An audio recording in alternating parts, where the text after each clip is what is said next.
interviewing top talent in movies, television, sports, and music, leaders, entrepreneurs, and experts. Broadcast out of New York, Manchester, Los Angeles. As a mentor, life and career coach, I help others, athletes, actors, and people of all walks of life, solve the problems they face by introducing balance and routines that would otherwise leave them stuck and overthinking, paralyzed, unable to reach their goals. They look for engaging, rewarding lives, and I think they deserve that. Today, I invite you to join me on my radio show to learn from my guests and I how you can be more resilient and strong. I empower people who struggle with confusion or feel stuck in soulless, non-fulfilling situations. I help them find calm and claim their authentic self in their career path or personal life so they can live to their fullest potential. As a motivational speaker for businesses, schools, resorts, and communities, I speak on topics of achieving success and living a mentally healthy lifestyle, featuring topics from my Power My Life program within my revolutionary Impact, Influence, and Income Academy.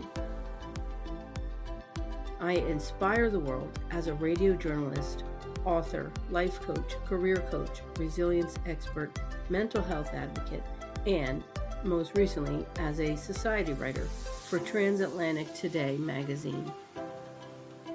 So happy that you joined me. Let's get rolling. You don't just have to go through it, you can grow through it. Good morning, and thank you for joining Resilient You with Alicia Pisani. On our show, we have guests that talk about topics of resilience. I'm so excited today to have someone who is one of the heroes in the world today, Michelle Allegar. She is a licensed practical nurse, LPN. She has really done a huge transformation in her life, and she's going to share some of the struggles that she has gone through to get here. Michelle, thank you so much for being on the show. Hi, thank you very much. So Michelle, our listeners, we have people all over the world listening to the show, and I want to get into some of the things that I learned about you. Not only are you a hero in my eyes, but, as a person who takes care of other people, that's a gift. Not everyone is suited for that. And it's not easy to become, a nurse, right? There's such schooling involved. And now, do you want to tell our listeners a little bit about yourself? Well, I have, I've been through it. Started out in a wonderful family. Grew up in a small little town in New Jersey, like Mayberry. Everybody knew everybody. And middle of my senior year, my parents divorced, and that rocked my world and a lot of people's worlds. So things just went a little haywire from there. I did meet someone and marry them. We were very young, only 23. I went through some health issues, infertility being one of them. I had weight loss surgery 20 years ago, almost 22 years ago.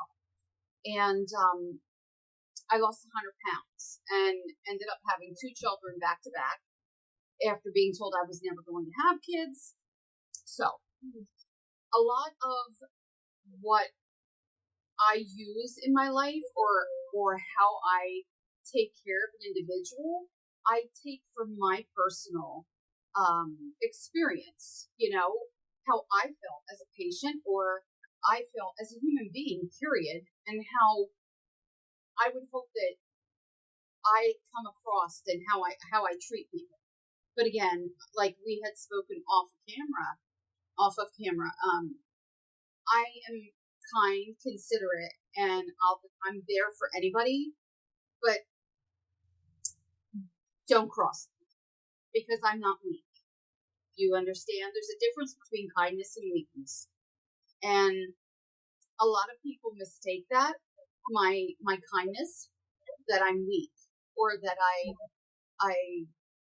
I'm not doing the same job possibly as another nurse. That's okay. Nursing is completely different all the way around. Specifics are medications and how you dose them. How you care for someone is completely up to you.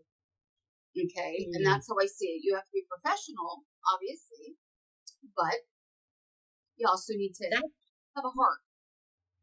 Yeah. Now, I can say that that's true, because if you're not around hospitals and treatments, if you're lucky enough to go through your life without having it, then one day you find yourself in the hospital, and that was me. It was all foreign to me, and the way that the nurses treated me definitely made an impact, because there was one nurse I had, she was nice and sweet, and I felt like she was just talking to me when really she was assessing me.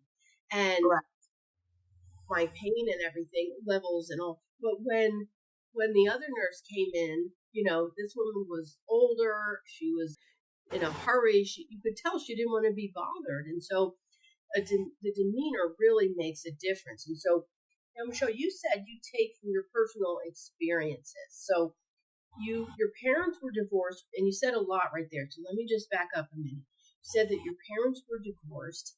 Am I right in saying that you had aspirations back then to become a nurse, or did you? What was the story with your career back then? As a senior in high school, I had entered the vocational program for medical assisting. I fell in love with it, and got through graduation, and then they finally told my guidance counselor, whoops, she was supposed to have 2 years of that in order to have a degree, or in order to practice that. So in all of that, I had decided I wanted to do nursing. I had looked at schools in Hawaii. I mean, I looked everywhere. But then I realized I wanted a school background where you were literally like, you lived at the hospital, like Muhlenberg Hospital in Paterson, New Jersey, I believe it was. That is where I was supposed to go to nursing school back in 1990. And I was in the process of that when my parents started going through the divorce, and my financial aid just kind of fell apart for that reason. So there's different struggles that we all face during different times in our life, and the thing that keeps you going and keeps you connected, keeps you afloat, or even allows you to get back to that dream, I think, is our resilience, right? Because without that, we end up flat on our faces, out of money, out of friends, out of luck, all in general. Now, so Michelle, from the time that you had your early struggles, right, when your parents split up, so but the challenges leading up to having those children and going through all of that, you certainly had to have resilience to do that. Infertility treatments, everything, so we know that you were strong, and everything that you went through, I think, probably leads to your how good a nurse you are today. Yeah, I believe that. I mean, that is just one part of what I've been through. My marriage fell apart due to an addiction that my children's father experiences. So there was different types of abuse in that situation. I went to counseling like any, I hate to say it this way, but battered woman would. And I don't mean, I hate to say that. I'm not ashamed of that. I'm actually proud of that because I survived it. But, that has a stigma to it. And if you let yourself be beat down by that stigma, where would you be? Some women don't get out from underneath of that. For me, I credit that with my upbringing.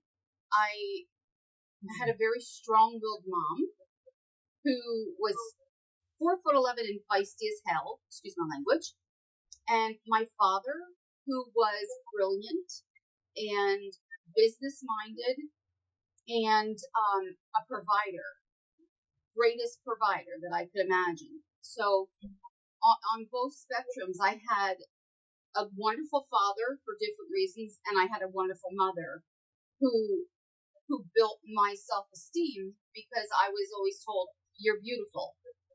And we all know, some children don't hear that.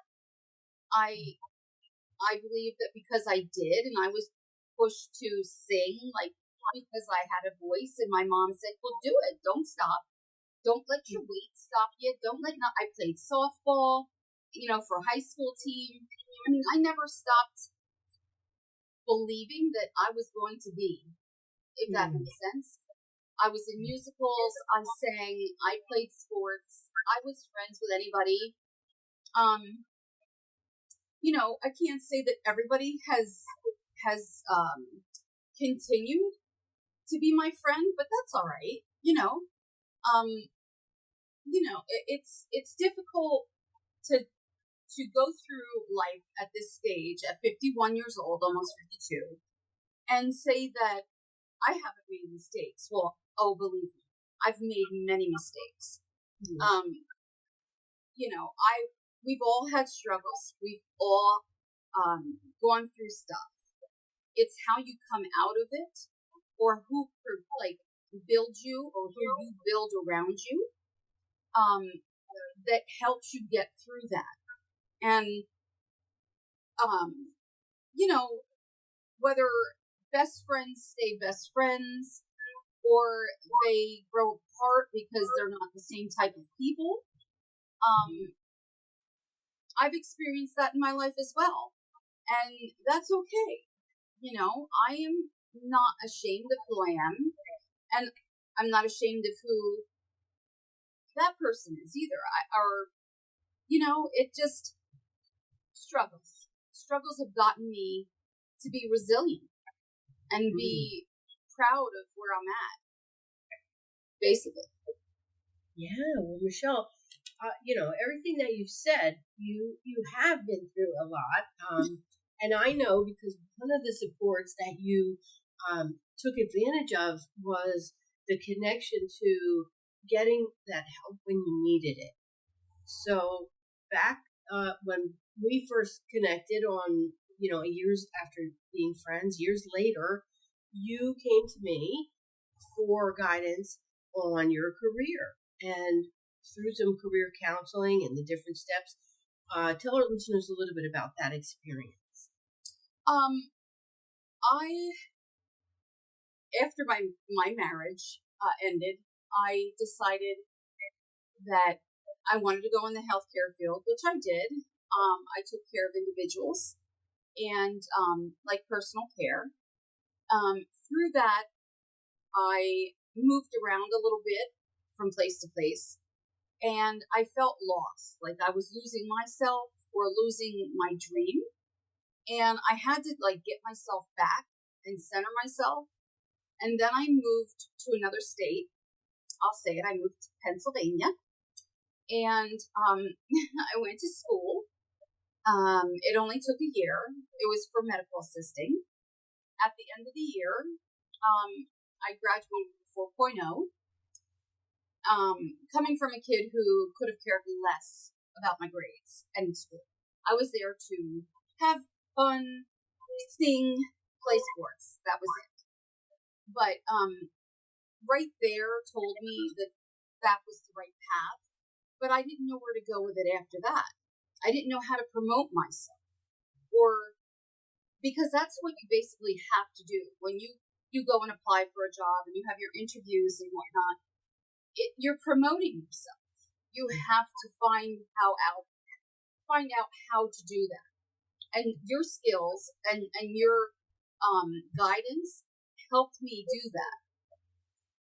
I even, up till almost the past 5 years was still using the resume that you originally made up for me. Nice.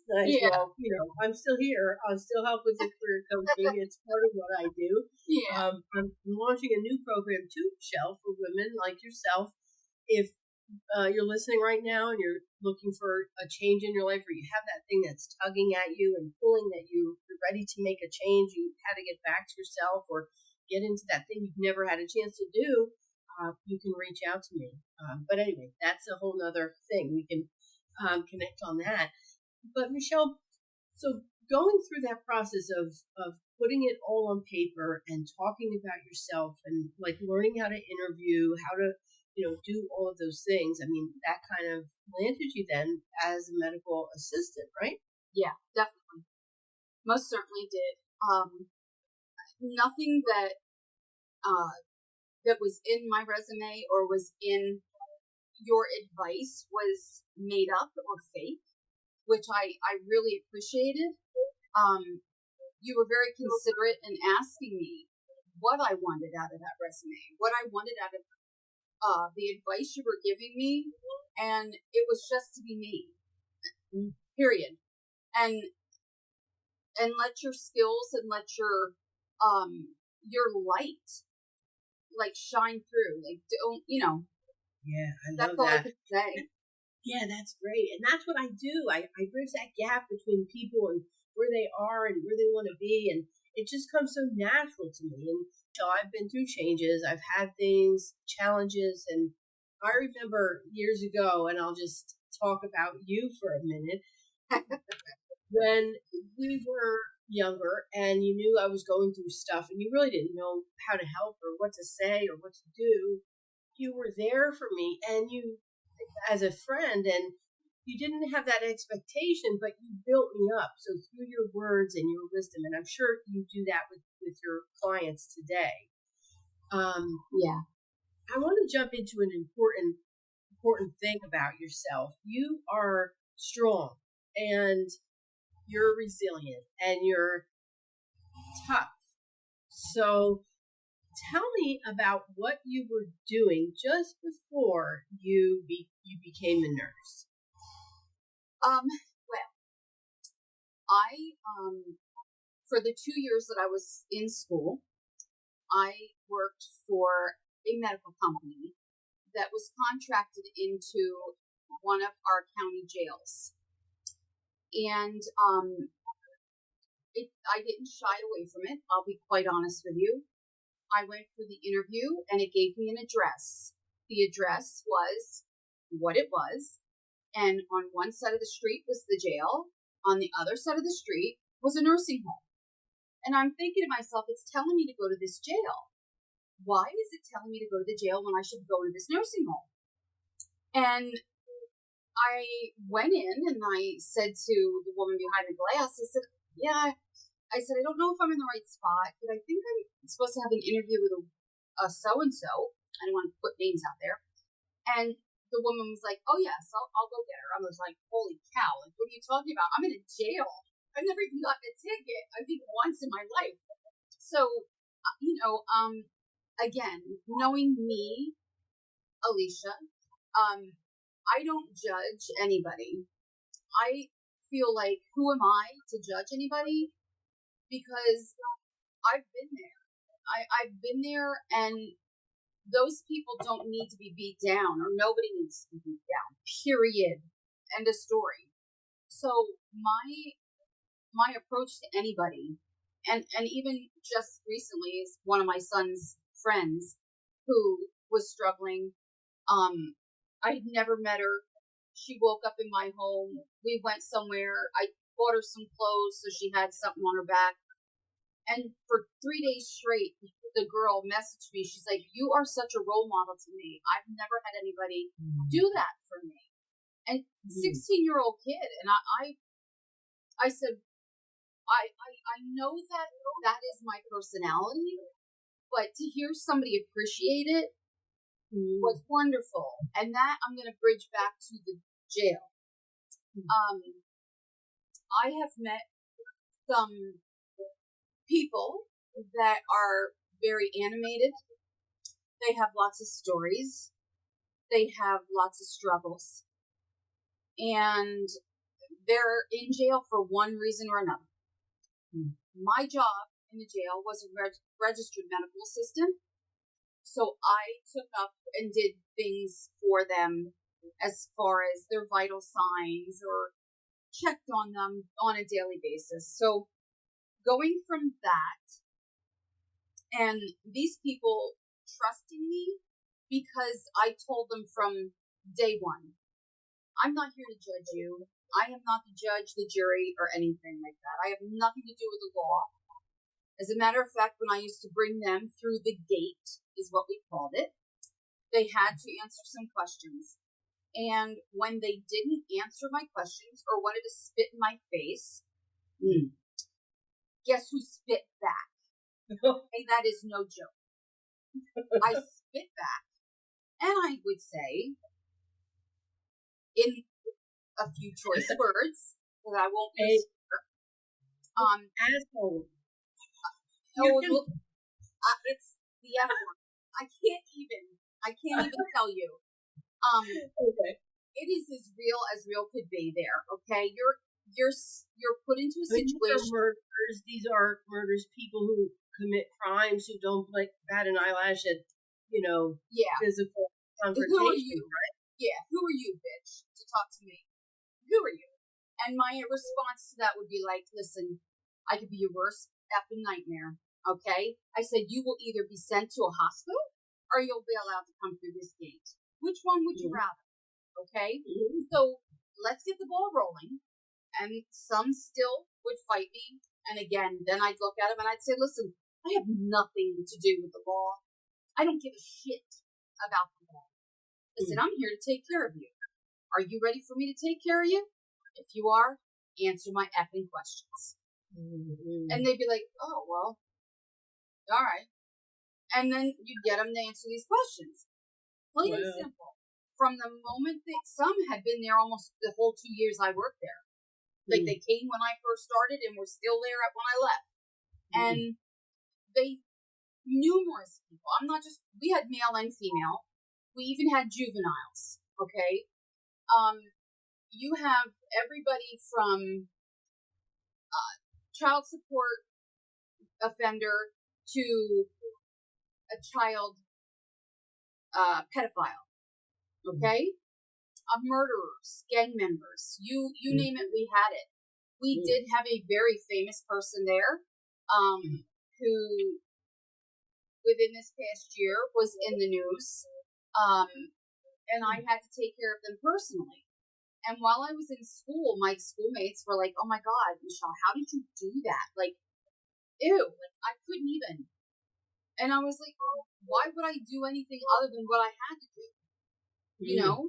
Doing what I had to do was treating him the way I needed to treat him and be on my way. I wasn't there to make friends with him, but I don't call them inmates. I do now because I don't work there. But my patients were never inmates. They were never criminals to me, and they knew that. So I received a lot of so-called respect, let's say. I'm not saying they wouldn't stab me in the back. Believe me. I'm not naive, Yeah, I'm not naive. But when I do say that they trusted me and believed me when I would tell them I would get something done, it went pretty far for my credibility, if that makes sense. Like my street cred. I don't know. I'm an old lady, so maybe that's not even said anymore. But I can't tell you how many of them said, Michelle, you changed my life. One situation I had a patient who came in and was charged with something very sad. It was circumstantial. They were there because they were a part of the situation, not necessarily because they committed the act. Okay. I'm talking about a tattooed, rough, and tough, very good looking. Don't get me wrong. He knew it. Okay. So the personality was there at first. And a lot of patients came in addicted. Almost, I can't even tell you how many came in addicted. Okay. Mm-hmm. I never batted an eye, but he came in addicted, so I would have to see him every day. Mm-hmm. And he did not know me. He was a frequent flyer, is what they call themselves. Mm-hmm. And he knew other people in the jail, and he knew the medical staff. And when I met him and I spoke to him, he kind of looked at me like he was perplexed. And I said, what's the matter? He said, nobody's ever talked to me like you are. And I said, oh, okay. Well, what does that mean? I don't know what that means. How am I supposed to talk to you? Well, you're talking to me like I'm a human being. I said, well, you are. And with that, he broke out into tears. And I as Michelle, walked over to him, put my hand on his shoulder, and I said, it's in the middle of two doors is where I would take care of them. Quite literally, I took care of these individuals in the middle of what they call a sally port, which is a door to the outside hallway and a door to the unit where they had to go back. He turned away from the unit and looked out into the hallway and started crying. So I put my hand on his shoulder, which we're not supposed to do. You don't touch him. Oh, I'm so sorry. Again, I'm not supposed to be a human being. And I said, don't worry about it. I said, if you take as long as you have to, cry as much as you have to, and then we'll talk. So he got himself together and he kept looking back at me, shaking his head and looking out the hallway and back at me. Finally, he turned back to me and he goes, who are you? Like, why aren't you like everybody else here? And I said, I don't know. I don't know how everybody else is here. And he said, well, they're not like you. And I said, okay. He goes, do you know why I'm here? And I said, no, that's not my business of why you're here. I said, my job is to take care of you and your health. And he sat there shaking his head. And he's like, nobody's ever treated me that way. And I said, well, that's okay. That's good. Okay. And he said, I'll tell you why I'm here. And he told me. And he said every time that he closed his eyes, he saw the mistake that happened.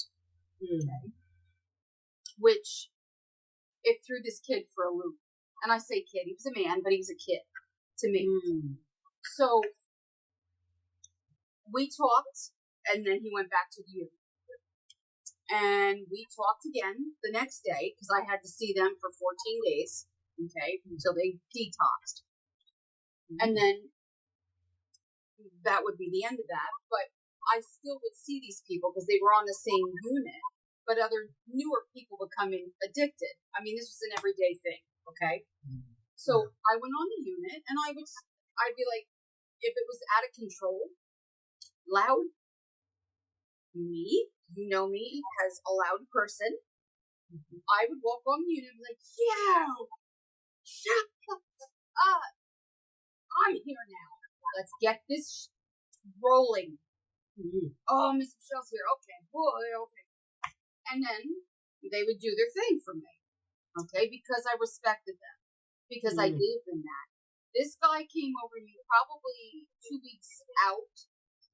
And he goes, Michelle, oh, I'm so glad to see you. Like, I must have been off or something. And he goes, oh, I thought you quit or something. I said, I didn't quit. He goes, do you know why I get up? You know why I get up every day? It's because of you, Miss Michelle. And that blew my mind. That kind of stuff right there shows me that how I nurse or how I treat human beings in general makes an impact. Period. Humanity needs to realize that. You know? Well, Michelle, that just, you're telling your story, and I thought, okay, so you were an angel in that place. You went in there, you lifted up their hearts, you took them from that place of darkness, you helped to bring that light to them, and it's just so amazing because despite everything you've been through, you didn't let it get to you. You went and took your God-given ability, your personality, it all came to you in that place. And to hear people say that you're the reason that they get up, that is just, imagine that, right? Because what do they have in there to look forward to? So that's just amazing. And I'm so glad there's nurses like you, because another thing came to mind when you were talking about treating people a certain way. And again, let's face it, right? A lot of people who have mental illness and addiction today, they're where they are because of how they were treated, or worse, how they were not treated. Correct. Right? By not judging people, like you said, and by taking people as a person, they're equal, you're giving them value despite whatever trauma they went through. 100%. We could all do that. I mean, that would be great. How many times do you walk past another person because you're in a hurry, or because you have things to do, or because you just, imagine if you stopped and you said hello and got to know a person who made that connection. Something that I find interesting, because certain people are more outgoing than others. Mm-hmm. But you're like me, you're very not outgoing. And it's something that I have this job, which I love, being a radio personality, being a journalist. I have met so many great people, and I see them, and I want to be them. I want to be more like that. But it's not easy to change, and that's something that you've done. You've changed your whole life from that first time we connected, when you wanted to get that career coaching, you wanted to get that thing you didn't have, that little thing, and now you have gone to nursing school, and again, you're working, you've got 2 kids, you're doing all this stuff trying to support yourself and your family. You had family issues with your personal life. I lost my father in the 2 years that I was in school. Yes, and I'm sorry to hear that too. So that is another loss, to lose your remaining parent. And then you had some other bad news, Michelle, on not long before you were graduating. Yes. Very real. The saying goes that nurses make the worst patients. Okay. Well, that's true. And I don't remember how soon after we started school, I started developing like a bloat in my belly that grew to almost make me look like I had triplets or something in my belly. And it went on, and my classmates kept saying, "What's wrong with you? Go to the doctor, like figure this out." And in the process, I'm losing my dad because he battled pancreatic cancer for 7.5 years, okay? So he's my hero, 100%. But I couldn't come to terms that something like that was going on with me. But not me. You know what I'm saying? And not even because of nursing, but not Michelle. I've come too far for anything to be gonna ruin me, right? Yeah. So apparently the girls pushed me enough. I went to the doctor, and in a matter of, I believe, the beginning of March of 2023 to April 27th, I went through finding out that I had a volleyball-sized tumor in my pelvic region that turned out to have grown by the time it was removed in April to the size of a volleyball, which, not a volleyball, a beach ball. I'm sorry, a beach ball. It was benign, which means non-cancerous. Good. But I was cut and I say it, this is just a saying, but from butthole to belly button, from my sternum down past my belly button, I literally was pinned as a nurse and that's all I told the doctor. I said, get me through graduation, get me through my nursing fitting, because I'm going to accomplish that. I don't give a shit what you say. I'm going to graduate, and I'm going to get pinned as an LPN. So he said, all right, you've convinced me, I'll wait. So literally the day after I was pinned as a nurse, I had the surgery. I was like a celebrity on the floor because the size of the tumor was unheard of because it stayed intact. The doctor said it was one for the books. It was definitely one for his books, but it was definitely one for the books. It turned out to be my left ovary, and it's a tumor that grows like from fluid and pus, and they don't know the genetic makeup or why it does that. And I don't have any idea. I've had health issues, obviously, female issues, including endometrial cancer. So I was foolish to have waited that long, but that's one more thing that I can add to the way that I nurse, because literally as I'm in the hospital, which I stayed an extended amount of time because of the size and everything, and how I had to recuperate and whatnot. And I was cut, literally, my whole abdomen wide open. So, on mornings that you had to have blood work done, I was helping them draw my blood. And an intern stood there. I didn't know who she was. I didn't know who this woman was. I thought she was just another nurse. She was in scrubs. And after that woman had left, she said, I cannot believe you just did. At first, she said, I can't believe you just did that. I thought I got in trouble. I thought, oh my God, I'm in trouble now. And she goes, how did you keep your cool? How were you so collected to tell her how to do that? I said, because I'm a nurse. Like, I do this. Like, I teach. I want people to know how to do it right. And listen to your patient. And she did. And literally, I told her to turn it, and pop, she died. She's like, well, okay. After 2 days of missing. So, there's just so much that I'm so thankful for in my life.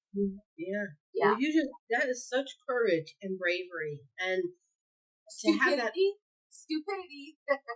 Well, hey, you're human, right? We're all human. Yeah. So we all have to understand that we're all human, and it's okay if you make a mistake or if you don't make an action, if you need more time than someone else, if you don't want to look at your health issues, even, okay? A lot of times people, believe me, there's so many of us who don't want to face it. I myself had suffered far longer than I had to, and the severity, not being able to breathe with asthma. And I thought asthma, just use an inhaler. What does it matter? Well, gasping for breath, laying at my front doorstep, I realized something isn't right here, and it took that to get me into the. I don't know what would have happened, if I don't know. There was angels watching over me that night, but again, I just want to share that everybody just keep in mind, if you're going through something, if you have fear. There's people out there who've been through it before. There's doctors who can help. Our modern medicine is in such a good place, even though there's still a lot of cures that are needed. I've read something the other day about there's a new medicine that they're trying for Alzheimer's. And, it just goes to show that they're constantly doing new things. And it's just, please don't let things go, people. There are good nurses out there like Michelle Allegar. She is a person just like you and I, only she's much stronger and braver and courageous, and she doesn't take any shit. No. but seriously, Michelle, you were an inspiration. I just want to say that right up front. you have inspired me with everything that you've been through. And, I may not have said it, but, I was so impressed when you had your younger brother to mentor, and I really learned a lot from that. And I think that helps me in my career as a mentor. So thank you for that. That was another thing, that's not easy when you have relationships with people and you've, been able to deal with them. So Michelle, as an LPN now, and I know you have this caretaking ability, and this gift to deal with strong personalities and everything. Do you ever see yourself going into any certain specialty, or perhaps any other high in demand careers like that? Again, jail or? I thought about addiction, like addiction nursing.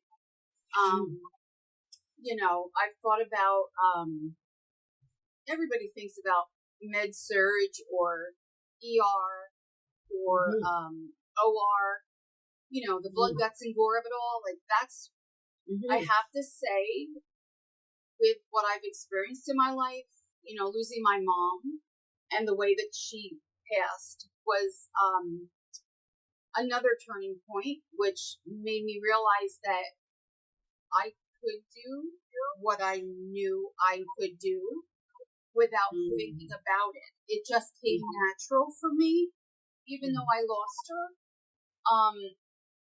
She would not have been able to be saved because of the type of heart attack she had.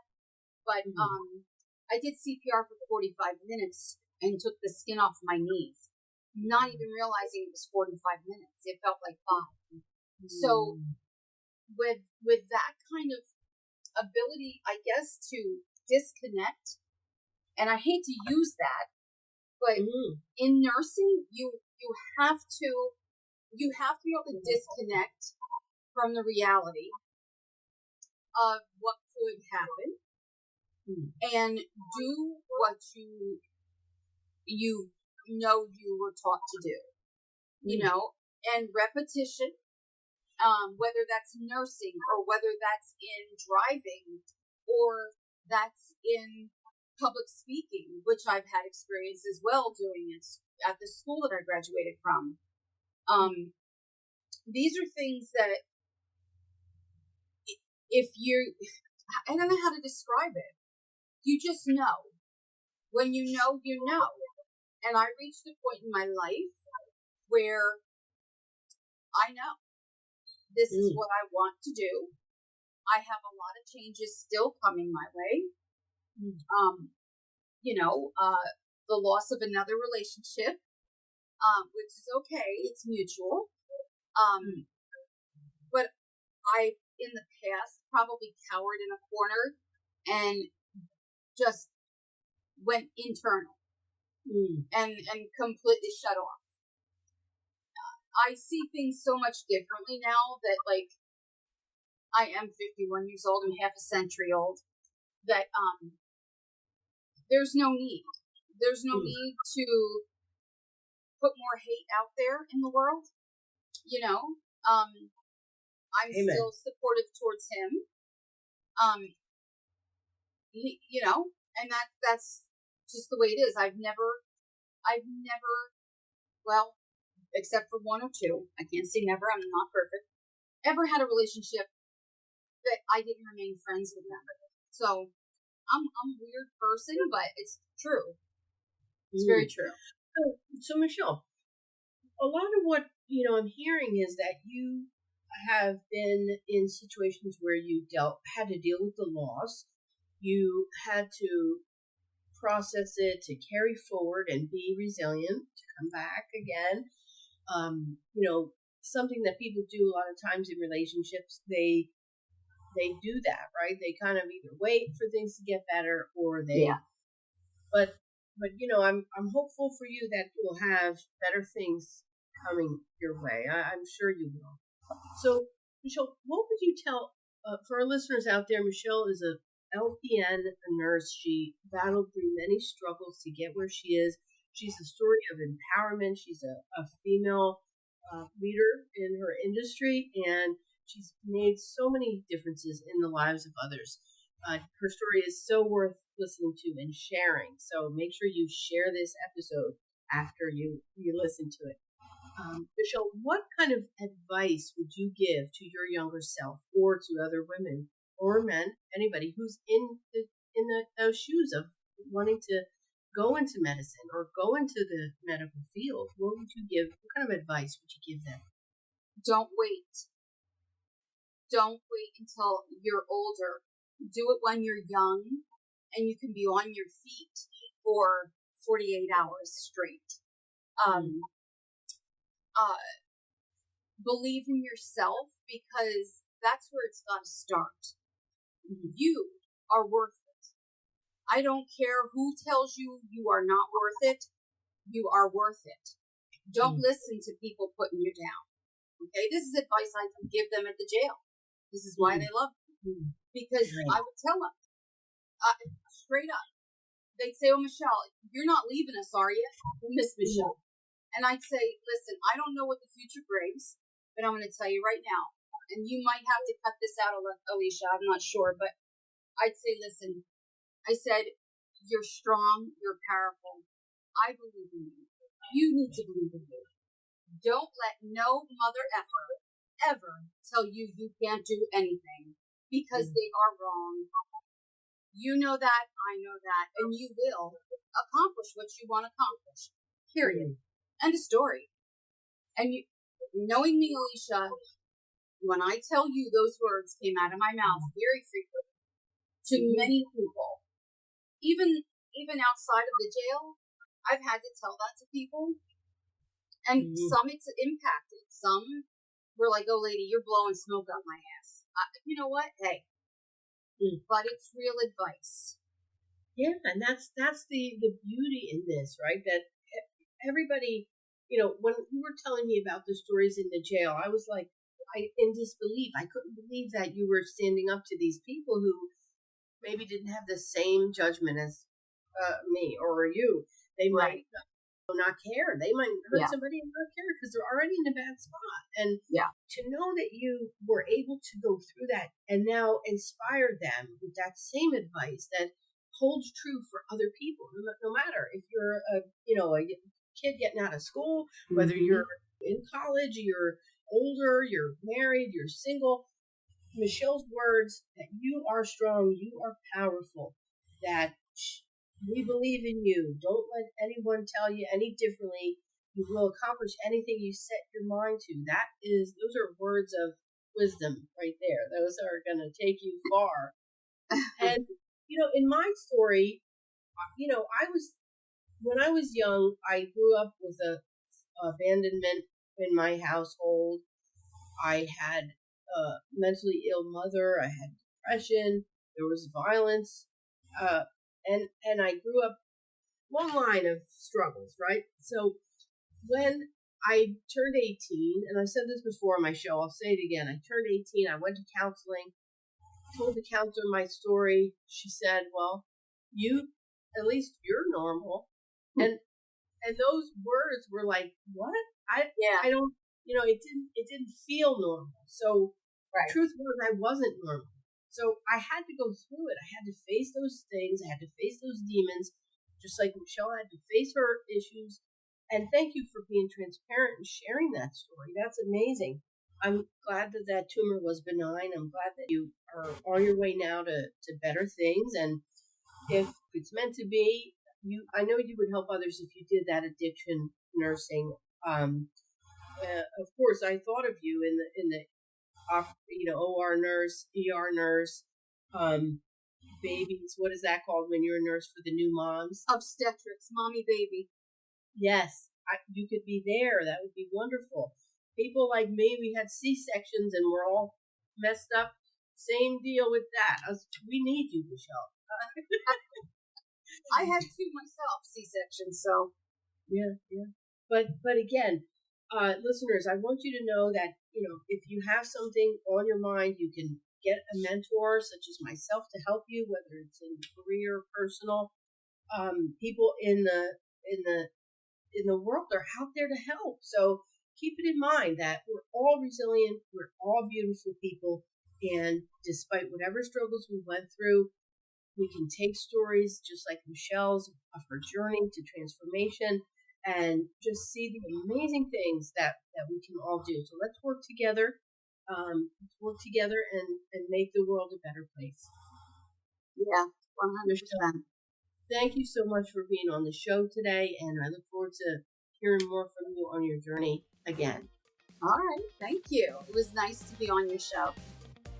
Thank you, Michelle. Nice having you.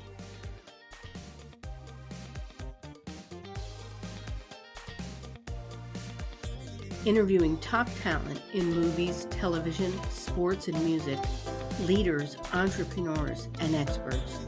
Broadcast out of New York, Manchester, Los Angeles.